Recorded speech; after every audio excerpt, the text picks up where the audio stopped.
이제 새로운 단어를 또 학습하게 됐네요. 이 단원의 학습 주제는 벡터 함수라는 개념을 이해하려고 합니다. 우리가 지금 이 단원에서 배우려는 이 벡터 함수는 우리 교재에 저 뒷부분에 가면 벡터 미분적분학이라는 개념이 있습니다. 우리는 나중에 선적분, 면적분 이와 같은 것들을 배우게 되는데요. 그때 가서 아주 중요하게 또 빈번하게 활용되는 매우 중요한 함수라고 볼 수 있는데요. 자, 이제 그러한 벡터 함수를 이 단원에서 학습을 해보려고 합니다. 자, 그래서 어떤 내용들을 배우려는지를 각 절마다 하나씩 살펴보도록 하겠습니다. 자, 제1절입니다. 벡터 함수라는 개념과 그리고 공간 곡선이라는 개념을 이해를 하려고 합니다. 자, 벡터 함수 좀 생소한 말이기도 하네요. 그렇죠? 자, 근데 우리는 이미 함수라는 개념을 잘 알고 있습니다. 그 함수라는 개념을 벡터 형태로 업그레이드한 것이 바로 벡터 함수라 볼 수 있습니다. 즉 다시 말씀드리면은 우리가 보통 함수는 정의역이 실수의 전체의 집합 또는 실수의 부분 집합에서 실수의 집합으로 보내지는 그러한 관계를 함수라 보통 얘기를 하죠. 이 미분적분학 범위 안에서 배우는 함수는 실수값 함수예요. 다시 말해서 실수 범위 내에서만 약속된 함수예요. 나중에 여러분들이 복수함수론이라든가 또는 공업수학 같은 과목을 배우게 되면 복수함수를 배우게 되는데요. 그 복수함수는요, 복소수 범위 내에서의 함수값을 다루게 돼요. 즉 우리가 지금 다루는 미분적분학은 실수값 범위 내에서 다뤄지는 거고, 나중에 여러분들이 또 배울 기회가 있을 텐데요. 복소수값 범위 내에서 배워지는 함수를 복수함수라 얘기를 합니다. 자, 이제 우리는 이와 같이 우리가 지금 배우는 미분적분학은 실수값 함수예요. 그래서 실수 범위 내에서 다뤄지는 이런 각각의 이런 함수들에 대해서 우리가 충분히 이해를 하고 있죠.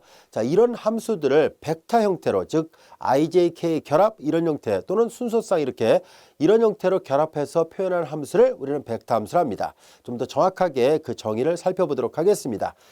자, 벡터 함수는 정역이 실수의 집합이고 치역이 벡터들의 집합이 되는 그런 함수를 우리는 보다시피 벡터 함수라고 얘기를 합니다. 좀 더 쉽게 기호를 써서 표시하면 다음 같은 말입니다. 정역이 실수의 집합이죠. 그리고 이제 우리는 벡터들을 모아놓은 집합을 어떻게 표현할 것인가 하는 얘기인데요. 우리 교재에서는 저자가 V3라고 표시했네요. 벡터에 아마 이니셜을 쓰고 싶었던 것 같아요. 벡터 그리고 3는 우리가 인식할 수 있는 것이 보통 이 공간이니까 3차원 공간, 우리가 이 지금 다루고 있는 건 X축, Y축, Z축에 의해서 표현되는 이 공간을 보통 3차원 공간이라는데요. 편의상 3차원 공간까지만 다뤄보도록 할까요? 더 일반적으로 N차원 공간까지도 확대할 수 있습니다.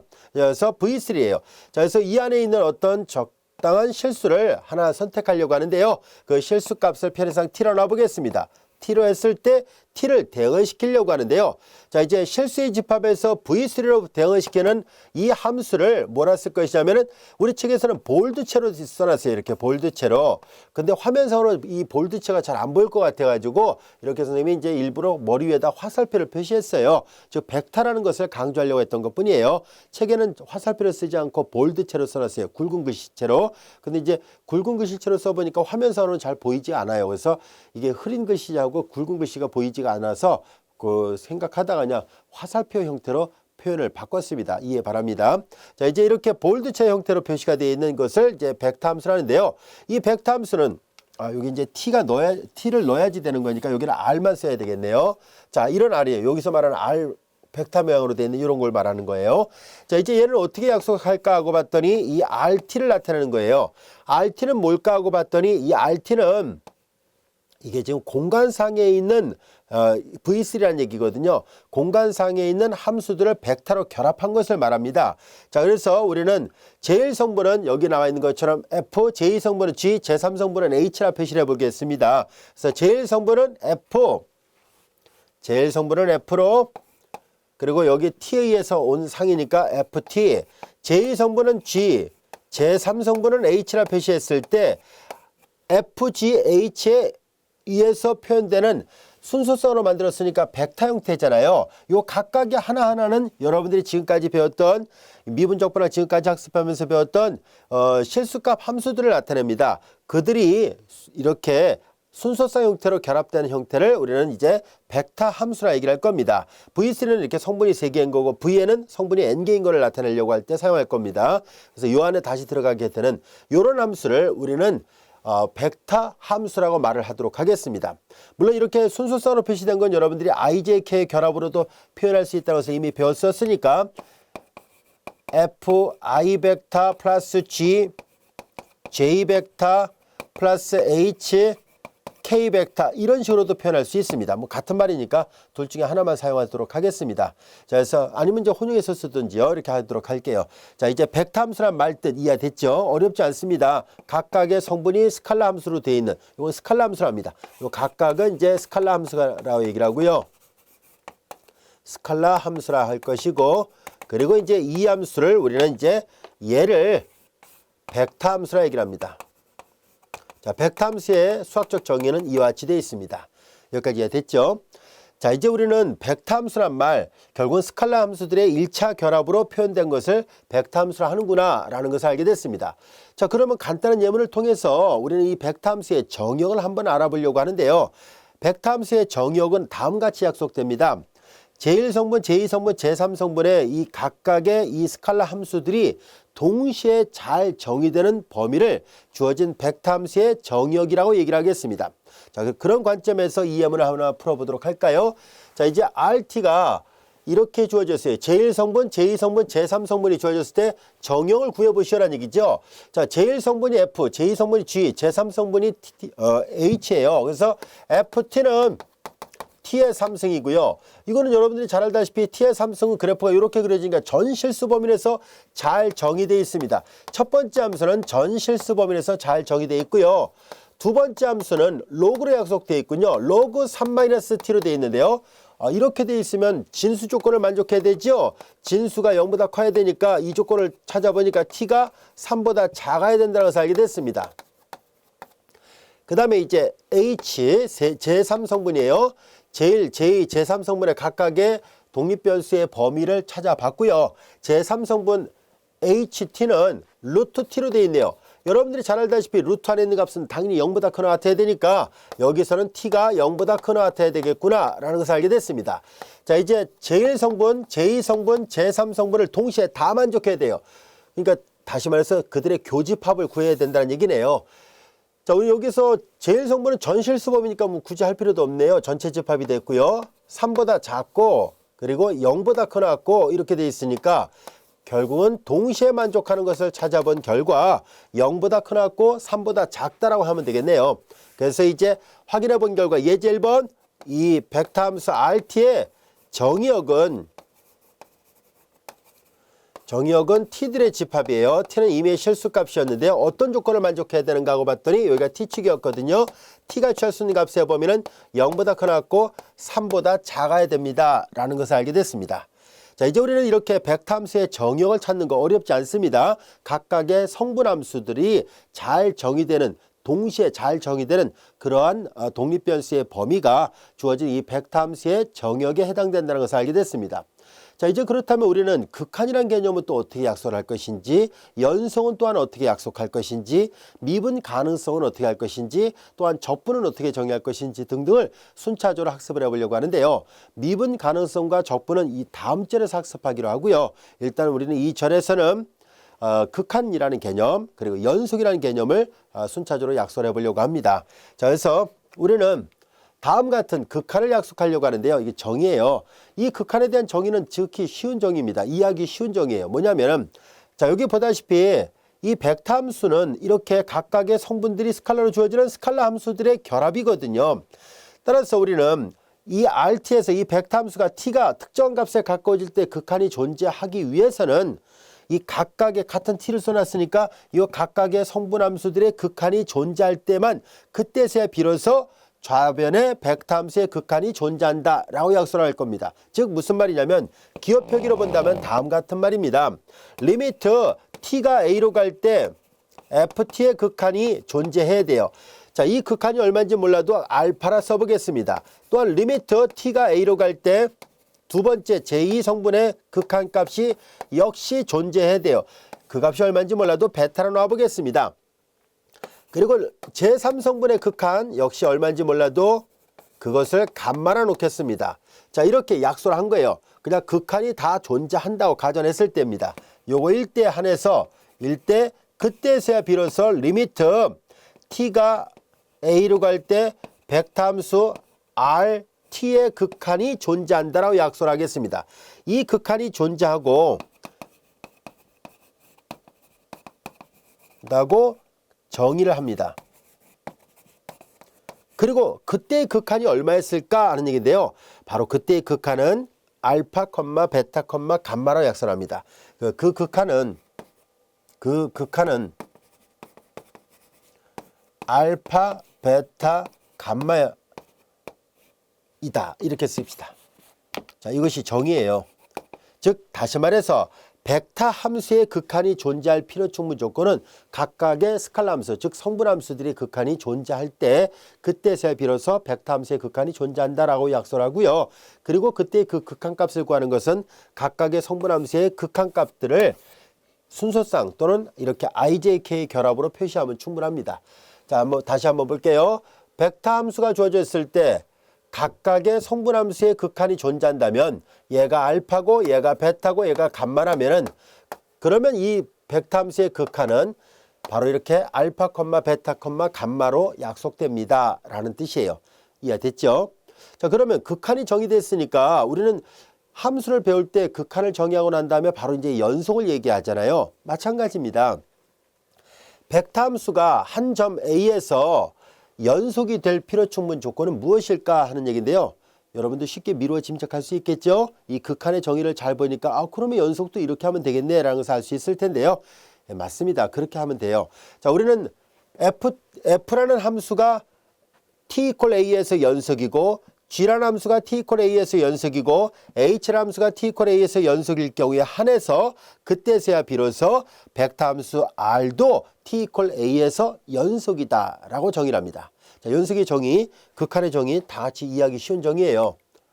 자, 이제 예제 2번을 한번 풀어보도록 하겠습니다. 예제 2번은 방금 전에 했던 극한에 관한 것을 살펴보려고 하는데요.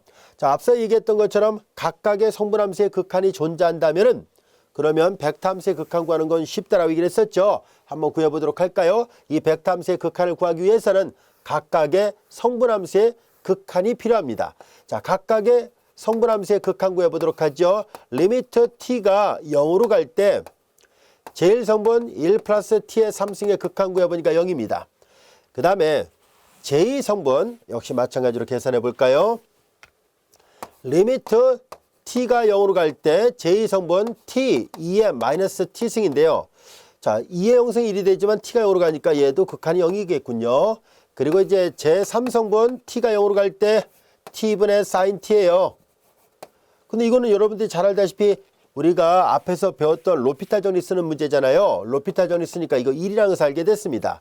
자, 이제 각각의 극한이 모두 다 존재했다는 것을 알게 됐으니까 그래서 앞서 정의했던 것처럼 주어진 벡터 함수 t가 0일 때 rt라는 이 벡터 함수의 극한값은 제1성분체로 제2성분체로 제3성분 1로 요 벡터로 극한값이 구해집니다 라는 것을 알 수 있습니다. 여기까지 이해되셨죠? 자, 이제 극한을 구한다는 거 어렵지 않고요. 연속도 앞에서 조금 전에 설명했었습니다. 그래서 이런 연속성도 여러분들 쉽게 이해할 수 있을 거예요. 조금 전에 설명했었으니까 가볍게 기호를 한번 다시 살펴보면서 가도록 할게요. 벡터 함수의 극한이 존재할 때 벡터 함수의 극한값하고 함수값이 같을 때 함수값이 존재하고 극한값이 존재해서 두 개가 같다면 여전히 연속이라 말하겠다는 뜻이고요. 이 말은 앞서 선생님이 구두로 설명한 것처럼 각각의 성분함수가 연속일 때만 그때서야 비로소 벡터 함수도 연속이다 라고 약속을 합니다. 그래서 각각의 성분함수가 그 점에서 연속이 될 때 그때서야 비로소 벡터 함수도 연속입니다 라는 얘기예요. 만약에 성분함수 3개 중에 어느 하나라도 연속이 아니면 벡터 함수 전체는 연속이 아니다 라고 약속을 합니다. 아시겠죠? 자, 이제 벡터 함수 이해하기 쉬운 함수예요. 자, 이제 그렇다면은 이런 벡터 함수를 왜 다루려고 할까 하는 얘기인데요. 바로 이와 같은 지금 다루려고 하는 스페이스 커브, 공간 곡선을 이해하기 위함입니다. 자, 이제 우리는 조금 전에 했던 FT, GT, HT를 제3성분으로 갖는 얘를 벡터 함수라 얘기를 했었는데요. 한번 볼까요? x = ft, x좌표, y좌표, z좌표라고 본 거예요.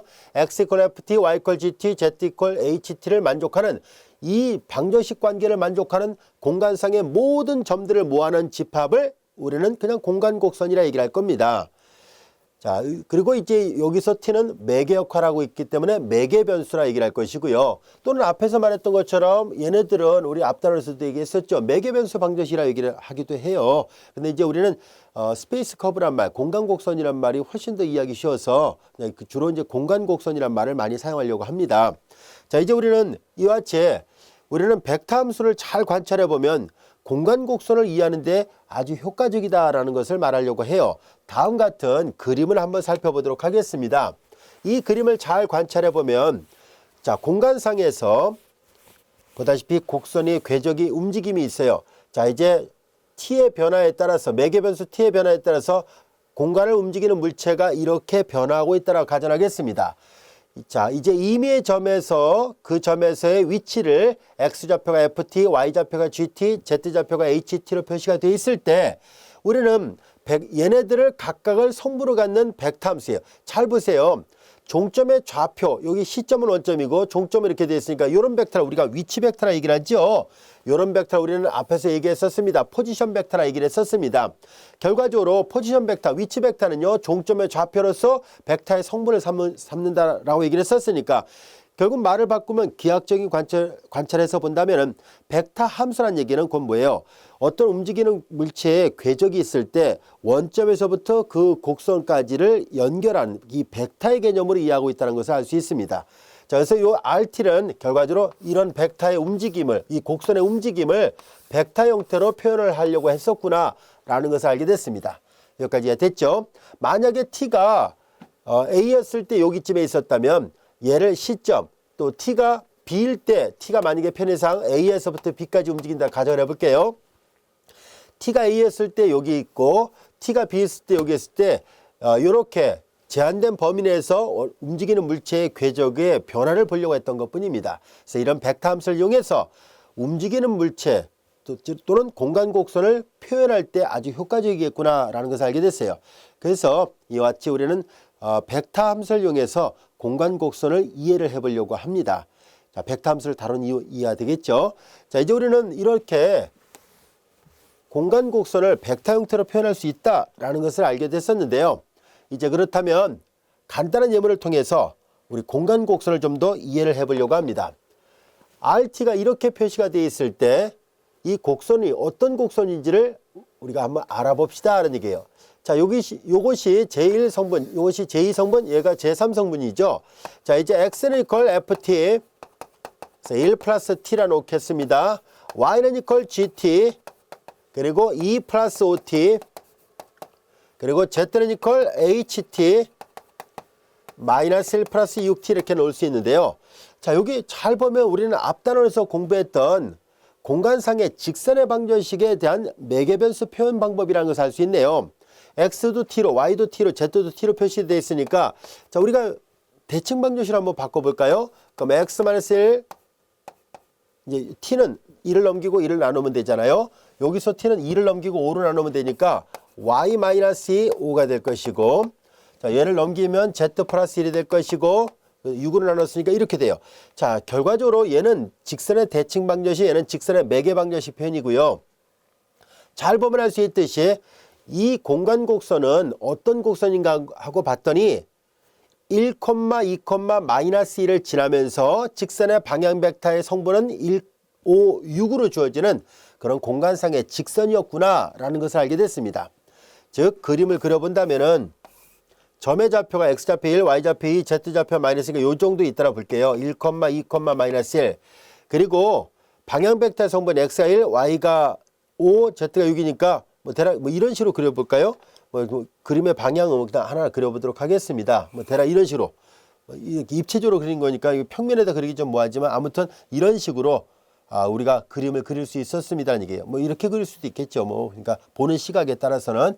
자, 이제 이렇게 해서 교재 그림이 나와 있으니까 참고를 해보세요. 자, 이렇게 해서 이 벡터 함수는 1, 2, 마이너스 1을 지나면서 편의상 방향 벡터 이쪽으로 할게요. 편의상 방향 벡터를 찾아보니까 1, 5, 6을 성분으로 갖는 요 벡터랑 평행한 직선의 방정식이었다라는 것을 알게 됐습니다. 여기까지 이해되셨죠? 자, 이제 우리는 그렇다면 또 다른 형태의 공간 곡선을 우리가 학습을 해보도록 하겠습니다.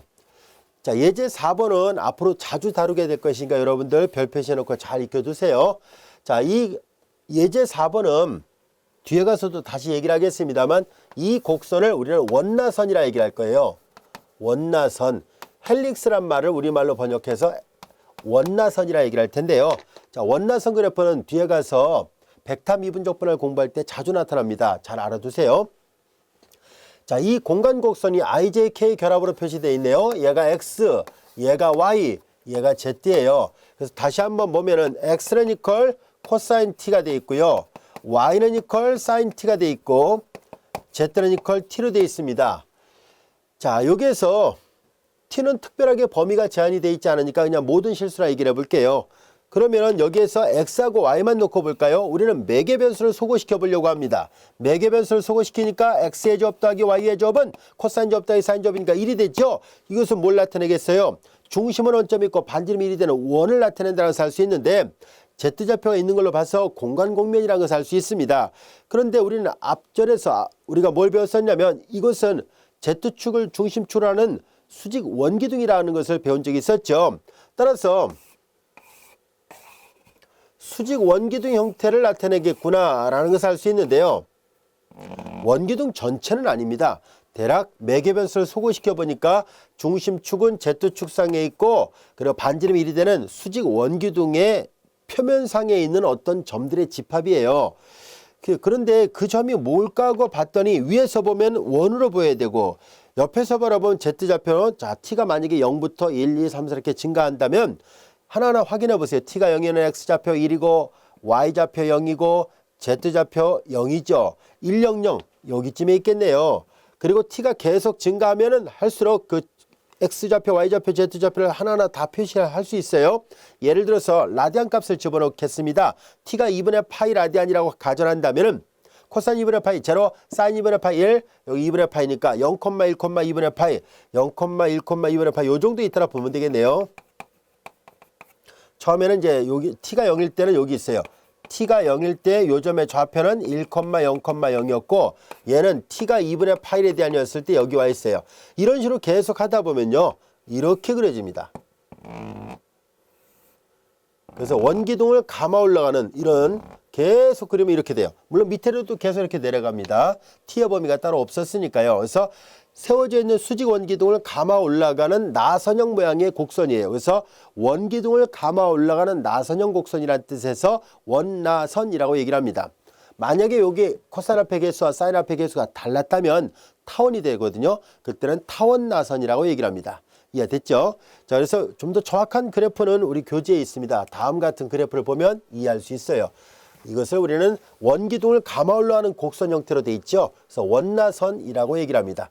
앞서 선생님이 표시한 것처럼 그렇게 되어 있네요. 자, 이제 밑으로는 계속 밑에서 이렇게 감아 올라가는 거예요. 이렇게 감아 올라 마치 코일 있죠. 코일이 이렇게 감아 올라가는 것처럼 이렇게 되어 있고요. 자, 여기 보면 요 곡선의 그 높이가 이렇게 나타나는데요. 만약에 여기에 t 앞에 개수를 10분의 1, 100분의 1, 1000분의 1 자꾸 작은 값을 여기다 곱하면은요. 올라가는 높이가 작아져서 코일이 촘촘하게 감기는 그런 형태가 돼요. 만약에 여기가 뭐 10, 100, 1000 이렇게 t 앞에 개수를 좀 큰 수를 넣으면은요. 코일이 듬성듬성 감기는 그런 형태가 돼요. 아시겠죠? 그래서 마치 이건 뭐냐면은 코일을 감은 것처럼 나타나는 것을 알 수 있습니다. 자, 이런 곡선은 뒤에 가서도 자주 사용할 거니까요. 잘 익혀둡시다. 자, 이번에는 예제 5번 살펴보도록 하겠습니다. 한 점과 다른 점을 잇는 선분의 벡터 방정식과 매개변수 방정식을 구하시라는 얘기인데요. 우리는 앞에서도 이걸 한 적이 있어요. 다시 한번 복습 삼아 살펴보려고 합니다. 우리는 앞에서 공간상의 직선의 방정식을 표현하는 방법을 배운 적이 있었거든요. 다시 복습 삼아 한번 살펴보려고 하는데요. 자, 공간상에 한 점이 있어요. 한 점이 있습니다. 자, 이 점을 P0라 놓겠습니다. X0, Y0, Z0가 있어요. 그리고 공간상에 또 다른 점이 있습니다. 이 점을 우리가 그냥 P1이라 할까요? X1, Y1, Z1이라 해볼게요. 자, 이렇게 직선 전체가 아니에요. P0에서 P1까지만 가는 유한선분을 나타내려고 해요. 유한선분을 우리가 벡터로 표시를 해보세요 라는 얘기예요. 자, 얘를 표시하는 방법은 기준 원점에서부터 여기까지의 벡터를 R0 벡터로 놔보겠습니다. 그리고 요 점에서 이쪽으로 가는 벡터를 편의상 R1 벡터로 놔보겠습니다. 벡터 표시를 할게요. 이렇게. 자, 그러면 여러분들이 보면 알 수 있듯이 우리는 자, 다음 같아요. 우리는 요 두 점을 지나는 직선의 방향 벡터 역할하는 것을 하나 생각해 보겠습니다. 그 직선의 방향 벡터 역할하는 벡터를 V 벡터가 있었다고 가정해 볼까요? 그런데 우리는 여기서 일로 가는 이 초록색 벡터를 편의상 A 벡터로 놔봐요. 그러면 이 V 벡터가 있어야 두 점을 이렇게 이 점을 지나면서 이 V 벡터랑 평행하게 되는 직선을 표현할 수 있었잖아요. 우리 앞전에서 배웠던 것처럼. 자, 이제 우리는 그 벡터 함수를 표시하는 방법에서 잘 알다시피 이 안에 있는 임의의 점을 표시할 때 임의의 벡터를 R이라 쓴다면 R을 표시하는 방법은 이미 여러분들이 잘 알다시피 자, 이제 R0 벡터에서 자, 이제 여기 보세요. 이 초록색 A 벡터는 분명히 이 V 벡터에 적당한 상수배를 해서 만들 수 있죠. 즉 V 벡터와 A 벡터가 서로 평행하니까 그러면은 V 벡터는 A 벡터의 적당한 스칼라배로 표현이 가능하네요. 그렇죠? 자, 그래서 보통 우리가 직선의 방정식 표시할 때 지나는 점의 좌표와 그리고 방향을 결정하는 방향 벡터가 있어야 된다고 얘기를 했는데 그 방향 벡터 역할을 TA가 대신할 수 있습니다. V 대신에. 그래서 우리가 이렇게 쓸 수 있었고요. 앞에서 배웠던 거 다시 복습 삼아 보고 있어요. 그 다음에 A 벡터는 잘 보세요. 이거 이 벡터에다 이 벡터 더한 게 R1 벡터니까 A 벡터는 R1에서 R0를 뺀 거와 같거든요. R1 벡터에서 R0를 뺀 거와 일치한다는 것을 알 수 있습니다. 그래서 얘를 전개한 것뿐이죠. 여기 R0가 있으니까 묶어내면 1-t R0 그리고 플러스 t R1 벡터예요. 이것이 두 점 P0하고 P1을 잇는 선분에 대한 벡터 방정식이고요. 여기다가 성분을 집어넣은 것은 매개변수 방정식이 돼요. 자, 일반적으로 우리가 앞에서 다 했던 것이니까요. 자, 이 식을 우리가 앞에서 다 학습을 했었고 얘를 이용해서 이제 저 예제 5번을 풀어보도록 하겠습니다. 여기서 말하는 P0가 저쪽에서는 P라 보고요. 여기서 말하는 P1은 저쪽에서 Q라 보면 돼요. 그래서 이제 요 점의 좌표를 직접 여기다 표시를 해볼게요. 1,3,-2가 되고 요 점의 좌표는 Q점이에요. 2,-1,3이에요. 그래서 요 식에다 대입을 하도록 하겠습니다. 벡터 표현이 선분을 나타내는 벡터 방정식 표현은 이제 여기 보다시피 1-t의 R0 그리고 t의 R1 벡터 이렇게 쓰면 돼요. 자, 벡터 방정식을 구하랬으니까 요 일식의 벡터 방정식 표현입니다. 이어서 매개변수 방정식 표현을 구하라 했었으니까 매개변수 표현 방법 마저 해볼까요? R0는 시점이 원점이에요. R0랑 R1은 시점이 원점이 된 벡터니까 위치 벡터로 표시하려고 하고요. 위치 벡터의 성분은 종점의 좌표와 같다 했었으니까 R0는 1,3,-2예요. R0는 1,3,-2가 될 것이고 그 다음에 플러스 t의 R1 벡터는 2, 점의 좌표고 우리가 보통 우리 책에서는 지금 이렇게 벡터를 표시하고 있으니까 똑같이 해서 표시하도록 하겠습니다. 이렇게 됐어요. 자, 그 다음에 스칼라배를 다 하죠. 스칼라배를 다 합니다. 자, 그래서 1-t, 3-3t, 그럼 -2 플러스 2t. 자, 이렇게 되고 그 다음에 여기도 마찬가지로 2t, -t, 3t 이렇게 쓸 수 있죠. 여기까지가 됐나요? 그래서 벡터와 벡터끼리 덧셈은 같은 위치에 있는 것끼리 더하죠. 요 위에다 써볼게요. 그래서 주어진 식은 다시 한번 써보면 제일 성분끼리 더합니다. 1-t하고 2t를 더하니까 1 플러스 t가 됐네요. 1 플러스 t 그리고 3-3t에서 -t라니까 3-4t 3-4t 그리고 이거랑 더하니까 -2 플러스 5t예요. -2 플러스 5t 와치 됐습니다. 따라서 매개변수 방정식을 구했으니까 x좌표는 1 플러스 t로 표시가 되고 y좌표는 3-4t로 표시가 되고 z좌표는 -2 플러스 5t로 표시가 됩니다. 라는 것을 알게 됐습니다. 여기까지 됐나요? 자, 벡터 방정식 표현을 하라는 말의 의미, 즉 두 점을 잇는 선분에 대한 벡터 방정식 표현하는 말과 매개변수 방정식 표현하는 말 어렵지 않습니다. 그대로 점의 좌표를 그대로 대응시켜서 집어넣은 거고요. 스칼라배를 다 한 거예요. 여러분들 그냥 전혀 어렵지 않다는 것을 알 수 있을 겁니다. 이런 문제 여러분들 쉽게 다 적용할 수 있을 테니까요. 앞으로 또 이렇게 숫자가 바뀌어서 나오면 쉽게 적용해 보기 바랍니다. 자, 여기까지 이해됐죠? 자, 이제 확인해 본 결과 이제 그림으로 보면은 앞에서 얘기했던 것이 1, 3,-2가 여기쯤에 있네요. 그리고 2, 마이너스 1,3은 공간상 여기쯤에 있을 때 요 점에서 출발해서 요 점으로 도착하는 직선을 벡터로 표시하면 이거고 매개 변수 방정식으로 표시하면 이렇게 됩니다. 라는 것을 말해주고 있습니다. 여기까지 이해되셨죠? 자, 이제 이어서 예제 6번을 보겠습니다. 원기둥 또는 주면 x접 더하기 y접 이퀄 1과 평면이 만나서 생기는 공통 교선을 표현해 보세요 라는 얘기예요. 그것을 벡터 방정식으로 표시하세요라는 얘기예요. 벡터 방정식은 IJK 결합 또는 이렇게 순서선으로 표시하면 돼요. 그럼 각각의 성분함수가 필요하거든요. 그 성분함수를 어떻게 찾을 수 있을까 하는 얘기입니다. 자, 그 성분함수를 찾기 위해서는 우리는 이 원기둥과 평면이 만나서 생긴다라고 얘기를 했었는데요. 그러면 공통 교선은 어떤 조건을 만족해야 될까요? 그렇죠. 원기둥과 비스듬하게 지나는 이 평면이 만나 생기는 공통 교선 위에 있어야 되니까 당연히 원기둥의 방정식도 만족해야 되고 또한 평면의 방정식도 만족해야만 합니다. 그래서 우리는 이 그래프를 정확하게 모른다 할지라도 두 개의 곡면이 만나 생기는 공통 교선을 찾는 것은 가능합니다. 물론 정확한 그래프는 교재에 있는 그래프를 보면서 우리가 다시 한번 학습을 해보도록 하겠습니다. 그래서 우리는 공통 교선의 방정식을 구하는 것은 각각의 방정식을 모두 만족하면 되기 때문에 우선은 이 방정식을 만족해야 됩니다. 그래서 우리는 x는 x제곱 더하기 y제곱 이퀄 1을 매개 변수로 표시할 때 가장 손쉬운 방법 중에 하나는 물론 여러 가지 방법이 있습니다만은 우리가 앞에서 배웠던 것처럼 삼각함수 형태로 표시하는 게 가장 효과적이에요. 그래서 우리는 x는 코사인 t로 놓고 y는 사인 t로 놔보겠습니다. 그러면 얘는 당연히 이 방정식을 만족합니다. 그런데 이 곡선은 우리가 찾고자 하는 공통 교선이거든요. 그러면 이 공통 교선은 이 방정식도 만족해야 되죠.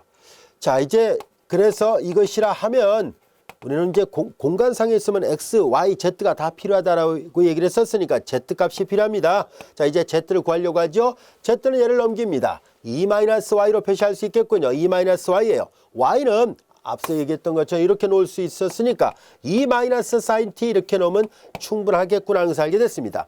따라서 x도 y도 z도 모두 매개 변수를 t로 하는 이렇게 해서 성분함수를 모두 찾을 수 있었으니까 곡선을 나타내는 벡터 함수를 표시해 보도록 하겠습니다. rt 그냥 화살표를 써서 표시해 볼게요. xt는 코사인 t로 yt는 사인 t로 zt는 2-sin t로 놓으면 충분하겠구나 라는 것을 알 수 있습니다. 그리고 t의 범위를 뭐 0부터 2파이로 제한을 해도 좋고요. 그냥 놔두면 계속 빙글빙글 도는 그런 곡선이 된다는 것을 알 수 있어요. 왜냐하면 얘가 원기둥을 감아 돌아야 되거든요. 자, 그리고 평면 위에 있어야 되고 좀 더 구체적으로 어떤 교선이 어떤 모양으로 나오는지 한번 그림을 통해서 확인해 보도록 하겠습니다. 자, 보다시피 중심축은 Z축에 있고 반지름이 1이 되는 수직 원기둥이 이렇게 있고요. y 플러스 z 이퀄 1은 평면인데요. 이렇게 지나는 평면이에요. 원기둥과 이 평면이 만나서 생기는 공통 교선은 노란색으로 덧칠해 보면 이런 모양으로 그려지겠죠. 이렇게. 자, 그것을 교선만 딱 띄어서 다시 그린 게 이거예요. 자, 그러니까 이제 위에서 아래를 내려다볼 때 Z축에서 위에서 아래를 내려다보면 얘는 비스듬하게 타원 형태로 보이겠죠. 그래서 이제 위에서 보면 x가 코사인 t, y가 사인 t니까 위에서 보면 반시계 방향으로 돌아야 돼요. 그래서 위에서 볼 때 이렇게 여기 화살표 이렇게 가 있잖아요. 반시계 방향으로 돌고 있다는 것을 알 수 있습니다. t의 범위를 0부터 2파이로 한다면 정확하게 한 바퀴만 돌고 t의 범위를 제한을 두지 않으면 계속 돕니다. 아시겠죠?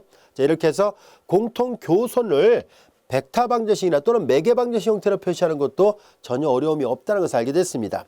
자, 이렇게 물론 여기서 이렇게 원기둥 주위를 감아 돌아가는 그것을 표현할 때 이거 말고도 다른 표현이 있지 않을까요 싶을 텐데요. 많이 있어요. 많이 있는데요. 대표적으로 그냥 하나만 표시한 것뿐입니다. 그리고 이게 원이 가장 다루기 쉬운 게 이 코사인하고 사인으로 놓는 게 가장 쉬워요. 그래서 제일 손쉬운 형태로 표현을 했습니다. 자, 이제 우리는 지금까지 간단하게 우리가 손으로 직접 그림을 그려본다든가 가능한 그 범위 안에서 계산해 봤는데요. 사실 손으로 그리는 거는 한계가 있습니다. 이런 곡선 같은 거는 우리가 어느 정도 이해하기가 쉬운 곡선이었지만 사실상 이런 식으로 매개 방정식이 주어졌을 때 얘가 뭘 나타낼지 전혀 알 길이 없습니다. 그래서 이런 경우는 결국은 컴퓨터의 도움을 받을 수밖에 없어요. 자, 그래서 컴퓨터를 이용한 공간 곡선의 그림을 그려보려고 하는데요. 요 곡선은 원한 소용돌이 곡선이라고 합니다. 말이 좀 어렵죠. 이건 뭐냐면 우리가 앞에서 토로스라는 것을 공부한 적이 있었죠. 이렇게 고무 튜브 같은 거, 물놀이 갈 때 쓰는 고무 튜브 같은 거예요. 그 고무 튜브 같은 거를 거기 감아 도는 곡선이에요. 그래서 마치 이렇게 코일 감듯이 그 고무 튜브 주변에다 코일을 감아 놓는 것처럼 이렇게 생겼습니다.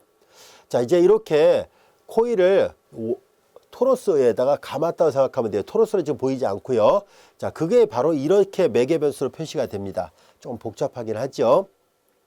자, 이제 우리는 이렇게 됐고요. 우리는 뒤에 가서 토로스를 표현하는 방법을 배울 거예요. 토로스를. 이거는 이제 토로스를 감는 곡선만 표시한 거고요.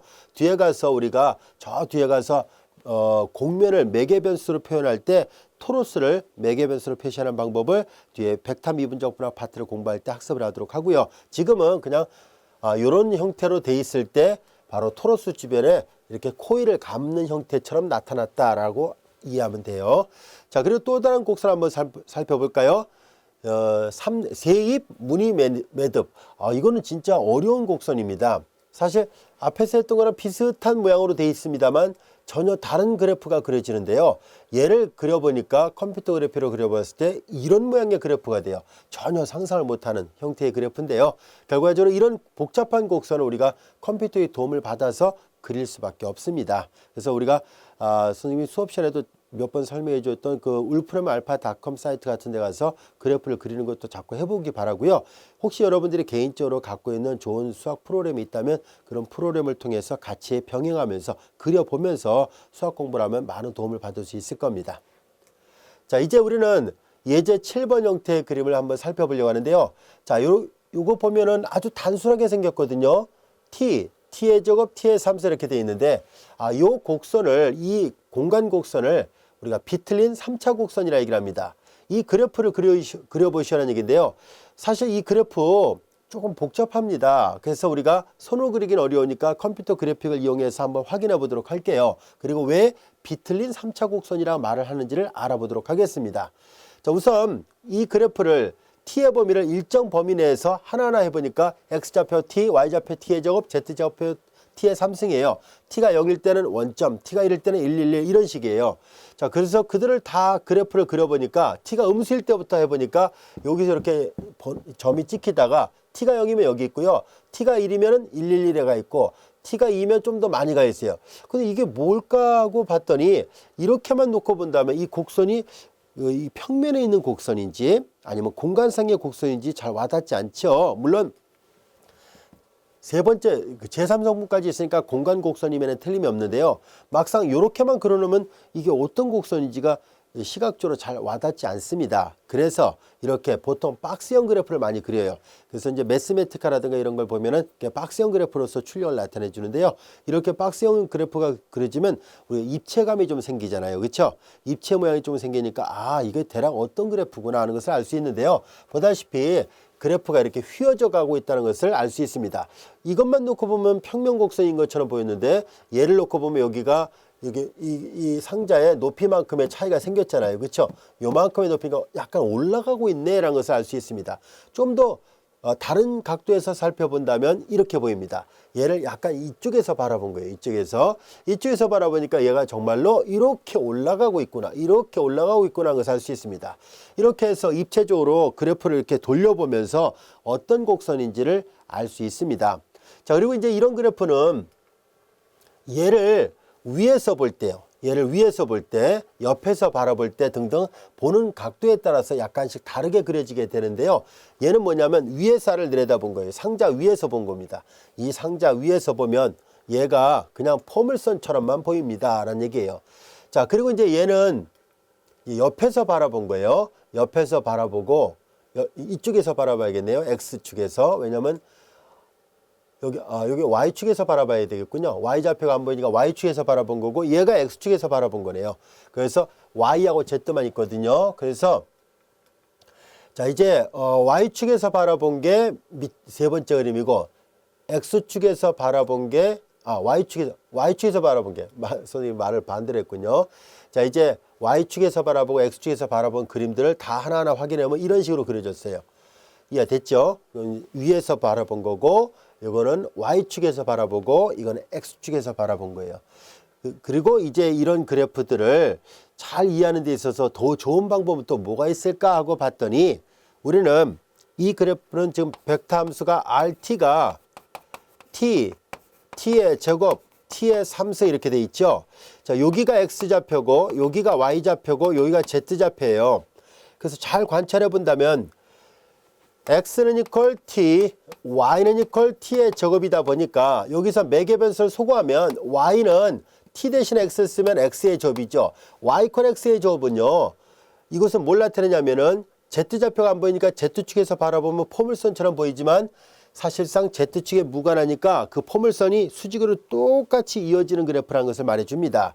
그래서 그림을 그려보니까 위에서 아래를 내려다보면 Y축, X축 상의 포물선이 이렇게 보여야 되는데 Z좌표가 없으니까 Z축에 무관해요. 그래서 이 포물선을 위로 쭉 뻗어 올려서 그래프를 그릴 수 있어요. 이와 같은 포물 주면 또는 포물 기둥면이 나타나는데요. 이 포물 기둥면 겉에 표면에 있다는 것을 말해줍니다. 자, 실제로 앞에서 그렸던 그 비틀린 곡선이라는 것은 이렇게 포물 주면을 바닥에 있다가 이렇게 휘면서 올라가요. 그래서 이렇게 어떤 면에 이렇게 곡선이 그려지게끔 하면 이해하기가 쉬워요. 우리 조금 전에 했던 그래프들 중에서도 원나선이라는 거 있었잖아요. 원나선 그래프도 사실상 감아 올라가는 그래프잖아요. 이 원나선도 보세요. 이렇게 기둥을 그려놓고 나서 이렇게 곡선을 그리면 이해하기 아주 쉽거든요. 그래서 얘도 마찬가지고요. 그림을 그려놓고 나서 그리면 이해하기 쉬워요. 그래서 이렇게 보통 곡면을 먼저 그린 다음에 그리고 나서 이런 문제를 해결해 보려고 합니다. 그래서 포물 기둥면인데요. 이렇게 생겼습니다.